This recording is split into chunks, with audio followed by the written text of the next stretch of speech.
Okay, so we have our two pieces of text and we have our audio down on the layers, and what we're going to do is we're going to use the waveform, and we're also going to use the actual sounds to drop visual markers, and then use those markers to allow us to position our movements and things for our animation. Okay, so there's a kind of a sound to markers to visuals workflow. Now, to listen to the audio, we need to know how to do a preview. Now, a preview with the audio is different to just previewing your animation. The playhead won't play the audio, it will only play what's on screen. Okay, now if you want to play the audio, you can play the audio with the video by doing a regular RAM preview, and that will render everything to memory and then play it back from there so that you can see it play back in real time. If, on the other hand, you only want to hear the audio to make some kind of decisions based on the sounds, then you need to do an audio preview. You can access that through composition preview, and you can use those menu items, but it's much quicker and more intuitive to use the shortcuts. Now, the shortcuts are to preview the audio from wherever the playhead currently happens to be by using the dot or the full stop or the period key if you're listening to an American tutorial, and that will give you, and you can hit it again then to bring the playhead back to where it was. Now if you hit Alt and dot, it will play it from the start of the timeline. Okay, so that's the first step, listening to the audio, and you can view the audio as well by by looking at the waveform. Okay, so the next thing we're going to do then is we're going to place markers. Now you could drop all of your markers on your audio layer here, and you could do that by hitting the asterisk key for any layer. So if you have a layer selected and you hit the asterisk key, it will drop a marker on whatever layer is currently selected. Now if you don't have a layer selected and you hit the asterisk key, it's going to drop the marker on the timeline itself. Okay, so you can have markers in different places. Now you would have a marker on the timeline as opposed to a layer if it had to happen at exactly 1 second. Okay, if on the other hand you're animating different sections of a particular layer, but the layer might need to move around, then you put the marker on the layer. You could put it on the audio, but it's a little bit makes more sense to, in this case, to put any markers that relate to the kick drum, which is the one part of my animation, on the kick layer, and then any animations that happen based on the sounds of the snare drum, to put them on the snare layer, so that I can separate the markers and I can make it easier for myself to make clean kind of animations a little bit later on. So what I'm going to do is I'm going to play or preview the audio, drop markers on each layer, and then come back and do some animating. So I'll do that now. So it's the dot key to preview it, the asterisk key to drop a marker. So I'll start with the kick drum. I'm going to select the kick layer. Might take a few goes to do this, but I'm going to use the rhythm, and I'm going to tap the beat of the kick drum using the marker key, which is the asterisk key. Now I probably won't get it with the first frame. I know there's a kick drum on the first frame, so I can just leave that without a marker, knowing that there is a kick. So you can hear it, the very first frame, kicks. So I'm going to pick it up on the second kick drum, and you won't see the markers until I've stopped the preview. So I'm going to let this off now.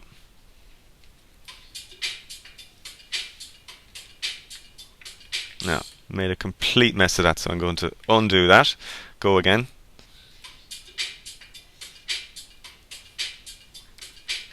Okay, that was better.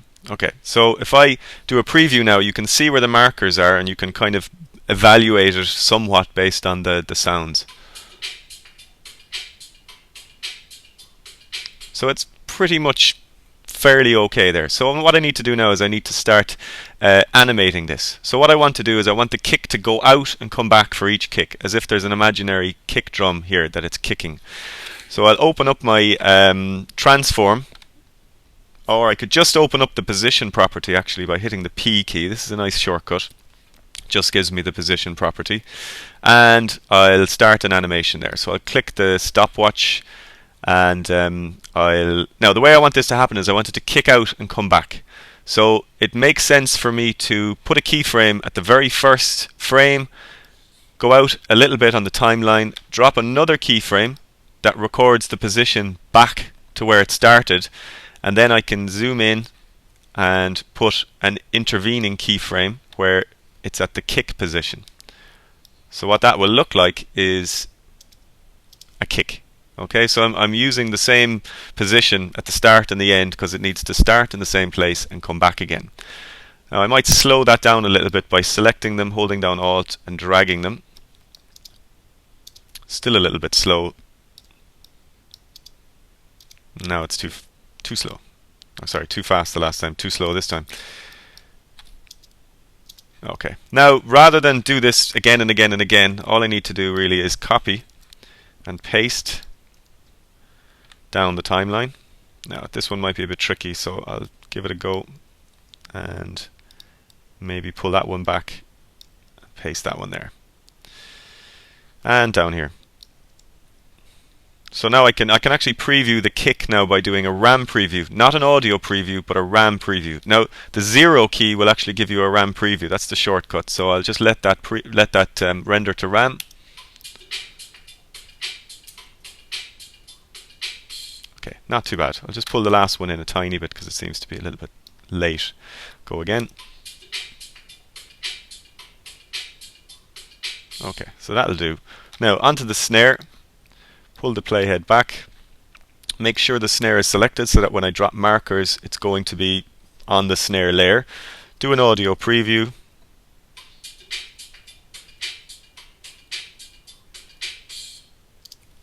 And preview it back to see if they match.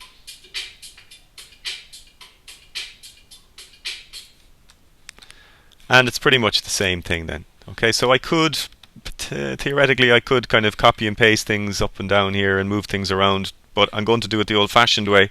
I'm going to open up the position and I'm going to go through that animation again on the first keyframe. So I'll keyframe the position here and here, and then on the snare itself I'm going to move it out there.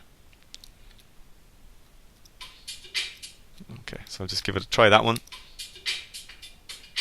Yeah, okay, so I can just copy and paste these out. These are a little bit more straightforward. You get away with a frame off either direction. It's kind of hard for the eye and the ear to really...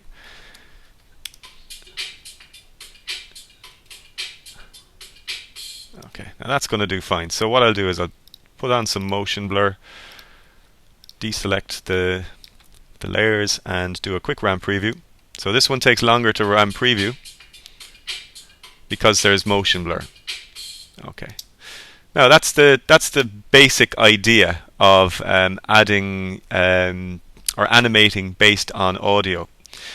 Now going the opposite direction or animating some sound onto a visual animation is much more straightforward. So I'll just go out and pull in anything at all I'll do here really. I'll just okay,